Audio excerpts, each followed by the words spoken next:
ಗೃಹಲಕ್ಷ್ಮಿ ಹಣದಲ್ಲಿ ಬೋರ್ವೆಲ್ ಕೊರೆಸಿದ ಕಾಜಾಬಿ.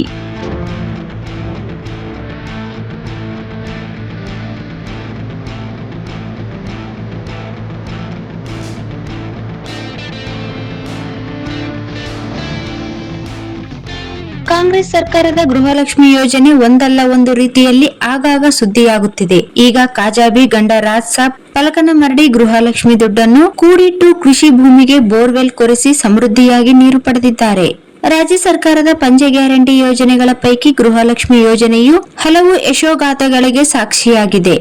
ರಾಜ್ಯ ಸರ್ಕಾರದಿಂದ ಪ್ರತಿ ತಿಂಗಳು ಮನೆಯ ಯಜಮಾನಿಯವರಿಗೆ ಸಿಗುತ್ತಿರುವ ಈ ಯೋಜನೆಯು 2,000 ರೂಪಾಯಿ ಹಣದಿಂದ ಹಲವಾರು ತಮ್ಮ ಬದುಕಿನಲ್ಲಿ ಬದಲಾವಣೆಗೆ ಕಾರಣವಾಗಿದೆ. ಇದೀಗ ಕಾಜಾಬಿ ಗೃಹಲಕ್ಷ್ಮಿ ಯೋಜನೆಯ ಹಣ ಕೂಡಿಟ್ಟು ಬೋರ್ವೆಲ್ ಕೊರೆಸಿ ಯಶಸ್ಸು ಕಂಡಿದ್ದಾರೆ. ಈ ಬಗ್ಗೆ ಖುದ್ದಾಗಿ ಕಾಜಾಬಿ ಮಾತನಾಡಿ, ಪ್ರತಿ ತಿಂಗಳು ನಮಗೆ ಬರುತ್ತಿದ್ದ ಗೃಹಲಕ್ಷ್ಮಿ ದುಡ್ಡನ್ನು ಕೂಡಿಟ್ಟುಕೊಂಡು ಒಟ್ಟು 49,000 ರೂಪಾಯಿ ನಾವು ಕೃಷಿ ಭೂಮಿಗೆ ಬೋರ್ವೆಲ್ ಕೊರೆಸಿದ್ದೇವೆ ಹಾಗೂ 3 ಇಂಚು ನೀರು ಬಿದ್ದಿದೆ ಎಂದು ಹರ್ಷ ವ್ಯಕ್ತಪಡಿಸಿದರು. ಇದೆಲ್ಲವೂ ಸಿದ್ದರಾಮಯ್ಯ ಅವರಿಂದಲೇ ಆಗಿದ್ದು ಎಂದಿದ್ದಾರೆ. ರಾಯಚೂರು ಜಿಲ್ಲೆಯ ಅರಕೆರೆ ತಾಲೂಕಿನ ಪಲಕನಮರಡಿ ಗ್ರಾಮದಲ್ಲಿ ಈ ಒಂದು ಸನ್ನಿವೇಶ ನಡೆದಿದೆ.